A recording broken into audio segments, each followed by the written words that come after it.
Welcome to ज्ञानार्जन site. दोस्तों, जैसा कि मुझे लग रहा है कि अक्सर ही हम लोग इस बात का जिक्र किया करते हैं कि कोई स्टूडेंट, चाहे वो कोई भी हो, एक्स वाई जेड, वो पढ़ने में अच्छा है या बुरा है। इसी तरह हम किसी टीचर के बारे में भी बात करते हैं कि ये टीचर अच्छा पढ़ाता है तो वो टीचर अच्छा नहीं पढ़ाता है। क्या कभी आपने इसके पीछे के कारण के बारे में भी सोचा है? अगर आपका जवाब हाँ है तो आप अवश्य कहेंगे कि उस स्टूडेंट या टीचर के पढ़ने या पढ़ाने की जो शैली है वो अच्छी है या अच्छी नहीं है। ये जो पढ़ने या पढ़ाने की शैली है, इसमें कुछ हद तक तो व्यक्ति का जन्मजात गुण निहित होता है, लेकिन बाकी मुख्य रूप से शिक्षण विधि व उसका अभ्यास मायने रखता है। अब सवाल उठता है कि आखिर ऐसा कौन सा शिक्षण विधि व उसके अभ्यास का तरीका या शैली है जिसके माध्यम से किसी विषय वस्तु को त्वरित व स्पष्ट रूप से समझा या समझाया जा सकता है। तो चलिए अब आगे बढ़ते हुए आप और मैं, आपका साथी गौरव मिश्रा, दोनों मिलकर बात करते हैं शिक्षा शास्त्र के विषय पर और जानने की कोशिश करते हैं निम्नलिखित विषय वस्तुओं को, जिसमें शिक्षा शास्त्र का अर्थ, परिभाषा व उसके शैक्षणिक दृष्टिकोण, तत्पश्चात शिक्षण सिद्धांत, शिक्षण सूत्र तथा शिक्षण कौशल के विषय पर बात करेंगे। शिक्षा शास्त्र का अर्थ। वास्तव में शिक्षा शास्त्र दो अलग अलग शब्द शिक्षा और शास्त्र के मेल से बना एक शब्द है। जहां शिक्षा का अर्थ ज्ञान अर्जन से है, तो शास्त्र से तात्पर्य विधि व नियम से है। अर्थात शिक्षा शास्त्र एक शिक्षक या शिक्षार्थी को यह दिशा निर्देश देती है कि शिक्षण कार्यों को कैसे किया जाना चाहिए। अतः इसमें अध्यापन की शैली और नीतियों का अध्ययन किया जाता है। तो यह था शिक्षा शास्त्र का अर्थ। अब बात करते हैं इसके परिभाषा पर। तो शिक्षा शास्त्र को इस प्रकार परिभाषित किया जा सकता है कि शिक्षण प्रक्रिया का विधिवत अध्ययन ही शिक्षा शास्त्र या शिक्षण शास्त्र कहलाता है। या फिर आप इसे इस प्रकार भी परिभाषित कर सकते हैं कि शिक्षा शास्त्र शिक्षण की विज्ञान व कला दोनों है। अब यहां इसे विज्ञान कहने से तात्पर्य है कि शिक्षा शास्त्र के अंतर्गत हम लोग शिक्षण सिद्धांत, शिक्षण विधि, नियम इत्यादि का अध्ययन करते हैं। तो इस हिसाब से शिक्षा शास्त्र एक विज्ञान है। कला इसे इसलिए कहा गया है कि इस सिद्धांत, विधि, नियम इत्यादि को कब, कहां, कैसे उपयोग करना है, यह विषय कला क्षेत्र के अंतर्गत आता है। तो इस प्रकार शिक्षा शास्त्र शिक्षण की विज्ञान व कला दोनों ही है। तीसरा परिभाषा आप यूं दे सकते हैं कि शिक्षा शास्त्र एक अभिविन्यास है। इसमें प्रक्रियाओं का एक समूह और सोचने का तरीका समाहित होती है। तो दोस्तों, यह था शिक्षा शास्त्र का परिभाषा। अब बात करेंगे हम लोग इसके शैक्षणिक दृष्टिकोण। शैक्षणिक दृष्टिकोण से संपूर्ण शिक्षा शास्त्र का निर्माण मुख्य रूप से दो भागों में बांटा गया है, जो क्रमशः निम्नलिखित हैं। पहला है अधिगम प्रारूप अर्थात लर्निंग मॉड्यूल, और दूसरा है शिक्षण रणनीतियां, जिसे टीचिंग स्ट्रेटजी कहते हैं। अधिगम प्रारूप के अंतर्गत शिक्षण संबंधी चार प्रमुख दृष्टिकोणों का अनुसरण किया जाता है, जो क्रमशः इस प्रकार हैं। पहला है रचनात्मक दृष्टिकोण, दूसरा अनुभवात्मक दृष्टिकोण, तीसरा चिंतनशील दृष्टिकोण और चौथा एकीकृत दृष्टिकोण। उपर्युक्त सभी दृष्टिकोणों का मुख्य आधार जो है वो है प्रयोजनवादी दृष्टिकोण, आदर्शवादी दृष्टिकोण, मानवतावादी दृष्टिकोण, रचनावादी दृष्टिकोण। इन्हीं सब विषयों पर ये लर्निंग मॉड्यूल जो है वो बनाया गया है। इसका विस्तृत अध्ययन हम लोग फिलॉसफी ऑफ एजुकेशन टॉपिक के अंतर्गत करेंगे। दूसरा था टीचिंग स्ट्रैटेजी। इसके अंतर्गत विभिन्न शिक्षण रणनीतियों का अध्ययन किया जाता है। यह मुख्य रूप से दो दृष्टिकोणों पर आधारित है। पहला है शिक्षक केंद्रित दृष्टिकोण, जिसे टीचर सेंटर्ड अप्रोच कहते हैं, और दूसरा है छात्र केंद्रित दृष्टिकोण। शिक्षक केंद्रित दृष्टिकोण के अनुसार शिक्षण प्रक्रिया के दौरान मुख्य रूप से शिक्षक सक्रिय भूमिका में होता है और छात्र निष्क्रिय भूमिका में होता है। अर्थात छात्र शिक्षण प्रक्रिया में सिर्फ एक श्रोता व दर्शक के रूप में भागीदारी करती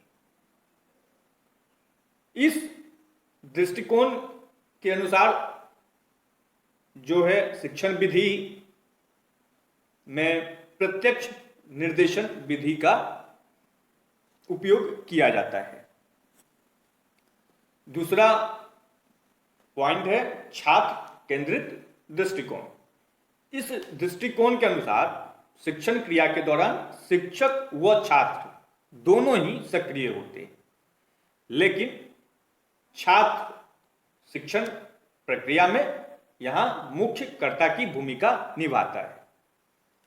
इस दृष्टिकोण में शिक्षण विधि जो अपनाई जाती है उसमें जांच आधारित शिक्षण पद्धति, सहयोगपूर्ण शिक्षण विधि इत्यादि को रखा जाता है। तो दोस्तों, अब हम लोग अगले टॉपिक टीचिंग प्रिंसिपल्स पर बात करते हैं। शिक्षा शास्त्री के द्वारा शिक्षण से संबंधित दिए गए कुछ प्रमुख सिद्धांत इस प्रकार हैं, जिसमें पहला है क्रिया द्वारा सीखने का सिद्धांत, दूसरा है जीवन से संबद्धता का सिद्धांत, तीसरा हेतु प्रयोजन का सिद्धांत, फिर है चुनाव का सिद्धांत, तत्पश्चात है विभाजन का सिद्धांत और पुनरावृत्ति का सिद्धांत। क्रिया द्वारा सीखने का सिद्धांत के अनुसार बालकों को किसी विषय वस्तु का जानकारी देने के लिए उस विषय वस्तु का सैद्धांतिक ज्ञान देने के बजाय क्रियात्मक ज्ञान देने पर अधिक बल दिया जाना चाहिए। इस प्रकार से प्राप्त किया हुआ ज्ञान अथवा अनुभव उसके व्यक्तित्व का अस्थायी अंग बन जाता है। दूसरा जो है जीवन से संबद्धता का सिद्धांत। यह सिद्धांत कहता है कि पाठ्यवस्तु में जीवन से संबंधित तथ्यों को ही शामिल करना चाहिए, अर्थात इसमें वास्तविक जीवन की वास्तविक परिस्थितियों से लिए गए तथ्यों को ही शामिल किया जाना चाहिए। अब तीसरे सिद्धांत की ओर चलते हैं, जो है हेतु प्रयोजन का सिद्धांत। इसका तात्पर्य है उद्देश्य प्राप्ति से। यह नियम सिखाता है कि अगर बालक को जब तक किसी विषय वस्तु के शिक्षण का उद्देश्य ज्ञात नहीं होता है, वो उस विषय के अध्ययन में रुचि नहीं लेता है। केवल पाठ का उद्देश्य जान लेने से भी काम नहीं चलता, बल्कि यदि पाठ का उद्देश्य बालकों की रुचि को प्रेरणा देने वाला हुआ तो उसका पूरा ध्यान उस पाठ को सीखने में लगा रहता है। चौथा सिद्धांत है चुनाव का सिद्धांत। यह सिद्धांत बतलाता है कि बालक को अपने सुविधा अनुसार विषय वस्तु के अध्ययन का चुनाव करने दिया जाना चाहिए। बालक के ऊपर किसी खास विषय पढ़ने के लिए कोई दबाव नहीं बनाना चाहिए। साथ ही इस सिद्धांत का दूसरा पहलू यह भी है कि मनुष्य का जीवन काल अत्यंत ही छोटा होता है और ज्ञान का विस्तार जो है वो व्यापक है। अतः पाठ्य सामग्री में संसार की अपार ज्ञान राशि में से अत्यंत उपयोगी वस्तु को चुनकर रखा जाना चाहिए। पांचवा सिद्धांत है विभाजन का सिद्धांत। इसके अनुसार किसी पाठ्यवस्तु को बालकों के सामने एक साथ प्रस्तुत नहीं किया जाना चाहिए। उसे उचित खंडों अथवा इकाइयों में ऐसे विभक्त कर देना चाहिए जैसे किसी सीढ़ी का पायदान होता है। ताकि बालक आसानी पूर्वक एक के बाद एक क्रम को पूरा करता जाए और अपने उद्देश्य की प्राप्ति की ओर अग्रसर होता रहे। छठा सिद्धांत पुनरावृत्ति का सिद्धांत है। इस सिद्धांत के अनुसार पाठ्य वस्तु अथवा ज्ञान को अपने मस्तिष्क में ठोस प्रकार से तभी रखा जा सकता है जब कि उस पाठ्य वस्तु का बार बार अभ्यास किया जाता हो। तो ये था शिक्षण के सभी सिद्धांत। अब हम लोग बात करेंगे शिक्षण सूत्र पर, जिसे टीचिंग रूल्स कहते हैं। यह क्रमशः इस प्रकार है। पहला है ज्ञात से अज्ञात की ओर चलना, दूसरा है सरल से कठिन की ओर चलना, तीसरा स्थूल से सूक्ष्म की ओर चलना, और चौथा है विशेष से सामान्य की ओर चलना। पांचवा रूल्स कहता है अनुभव से तर्क की ओर चलें।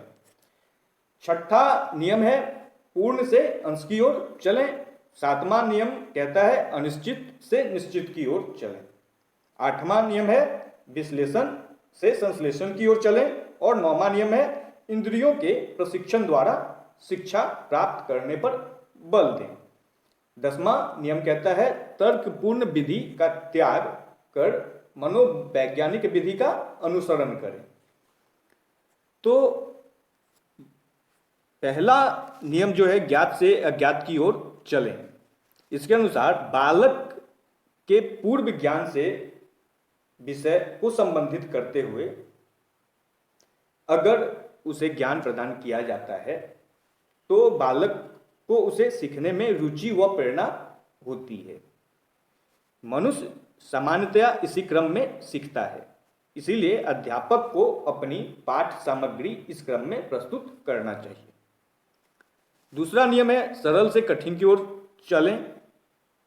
पाठ्य वस्तु को इस प्रकार प्रस्तुत करना चाहिए कि उसे सरल, उस विषय वस्तु से संबंधित सरल ज्ञान को पहले बालकों के सामने रखें और फिर उससे संबंधित उसके जटिल ज्ञानों को उसके बाद रखें।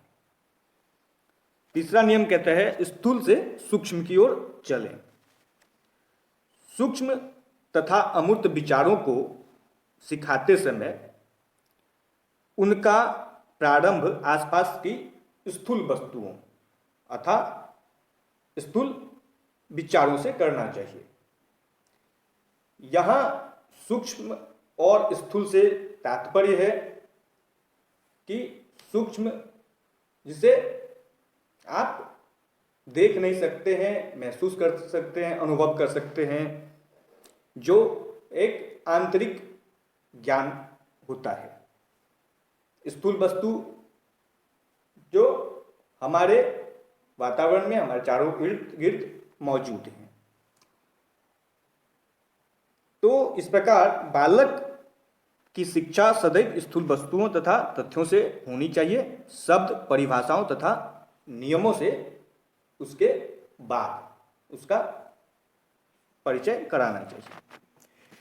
चौथा जो नियम है वह है विशेष से सामान्य की ओर चलें। इसके अनुसार किसी सिद्धांत की विशेष बातों को पहले रखें, फिर उनका सामान्यीकरण करें। जैसे गणित, विज्ञान, व्याकरण, छंद व अलंकार शास्त्र की शिक्षा देते समय इस क्रम को अपनाना चाहिए। आगमन प्रणाली में भी इसका उपयोग होता है। पांचवा नियम है अनुभव से तर्क की ओर चलें। इसके अनुसार ज्ञानेंद्रियों द्वारा बालक यह तो जान लेता है कि अमुक वस्तु कैसी है, किंतु वह यह नहीं जान पाता कि वह ऐसी क्यों है। तो बार बार निरीक्षण व परीक्षण से वह इन कारणों को भी जान जाता है, अर्थात वह अनुभव से तर्क की ओर बढ़ता है। बालक के अनुभूत तथ्यों को आधार बनाकर धीरे धीरे निरीक्षण व परीक्षण द्वारा उनकी तर्क शक्ति का विकास करने का प्रयत्न करना चाहिए। छठा नियम है पूर्ण से अंश की ओर चलना चाहिए। इसके अनुसार बालकों के सम्मुख उसकी समक्ष में आने वाली योग्यपूर्ण वस्तुओं तथा तथ्यों को रखना चाहिए। इसके बाद इसके विभिन्न अंशों को विस्तृत ज्ञान की ओर अग्रसर होना चाहिए। यदि एक पेड़ ज्ञान प्रदान करता है तो उसका संपूर्ण चित्र पहले प्रस्तुत करना चाहिए। पूरे वृक्ष का आप चित्र प्रस्तुत करें, फिर उसके बाद उसके जड़ों, पत्तियों, फलों आदि का परिचय अलग अलग खंडों में दें। अब आते हैं 7वां बिंदु की ओर, 7वां नियम की ओर, जो है अनिश्चित से निश्चित की ओर चलें। इस सूत्र के अंतर्गत अस्पष्ट एवं अनियमित ज्ञान को स्पष्ट एवं नियमित करना होता है। छात्र अपनी संवेदनाओं द्वारा अस्पष्ट एवं अनियमित वस्तुओं की जानकारी करता है, परंतु शिक्षक को चाहिए कि उस ज्ञान संवेदना को वो अपने तरीका से बालकों के सामने स्पष्ट करें। 8वां नियम है विश्लेषण से संश्लेषण की ओर चलना चाहिए। इस नियम के अनुसार पूर्ण से अंश की ओर जो चलने का हम लोग ऊपर अभी जस्ट बात कर रहे थे, उसका यह पूरा विपरीत है। इसके अंतर्गत छात्र को पूर्ण ज्ञान प्रदान पहले किया जाता है, तत्पश्चात इस पूर्ण ज्ञान को विभिन्न अंशों में उसका विश्लेषण किया जाता है। 9वां नियम है इंद्रियों के प्रशिक्षण द्वारा शिक्षा प्राप्त करने पर बल दिया जाना चाहिए। इसके अनुसार जब तक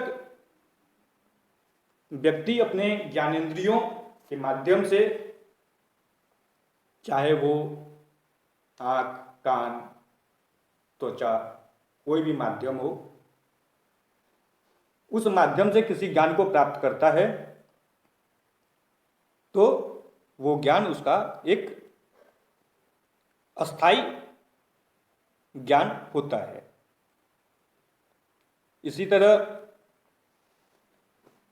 10वां नियम कहता है कि तर्कपूर्ण विधि का त्याग कर मनोवैज्ञानिक विधि का अनुसरण करना चाहिए।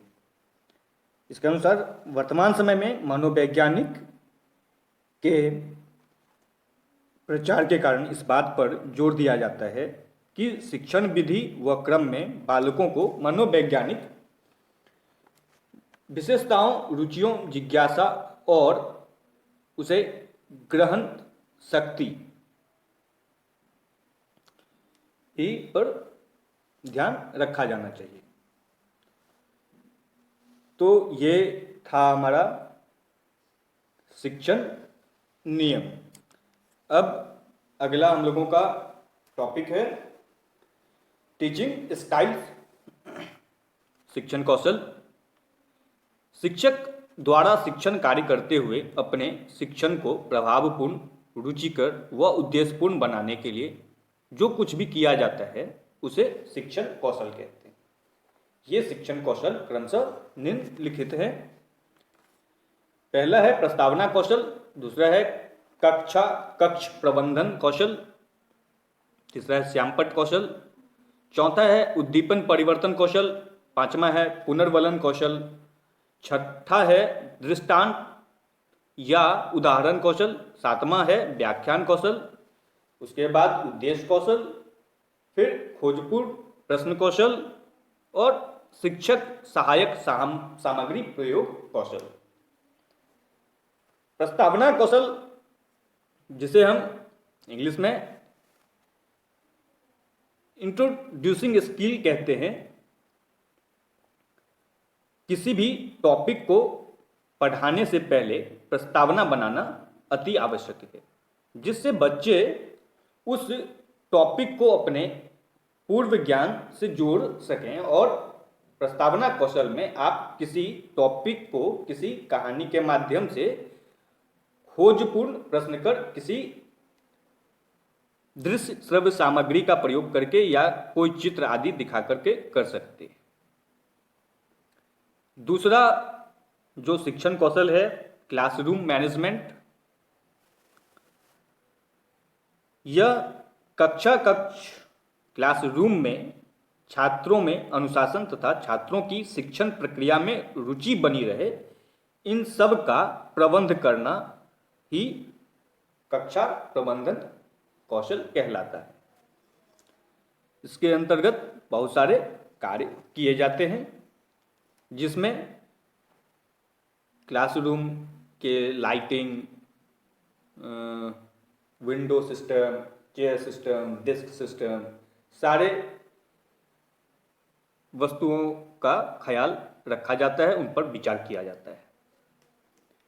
तीसरा जो कौशल है, ब्लैक बोर्ड स्किल। शिक्षण प्रक्रिया के दौरान श्यामपट्ट का सही तरीके से प्रयोग करना ही श्यामपट्ट कौशल के अंतर्गत आता है। छोटी कक्षा के लिए श्यामपट्ट कौशल अति आवश्यक होता है। एक शिक्षक को चाहिए कि श्यामपट्ट पर अर्थात ब्लैक बोर्ड पर जब भी वो कुछ लिखें या कोई विषय वस्तु वो पढ़ाने के लिए जाएं, तो उससे संबंधित जो कुछ मुख्य बातें हैं उनको स्पष्ट और स्वच्छ रूप में लिखना चाहिए। अक्षरों का आकार कक्षा के अनुरूप होना चाहिए।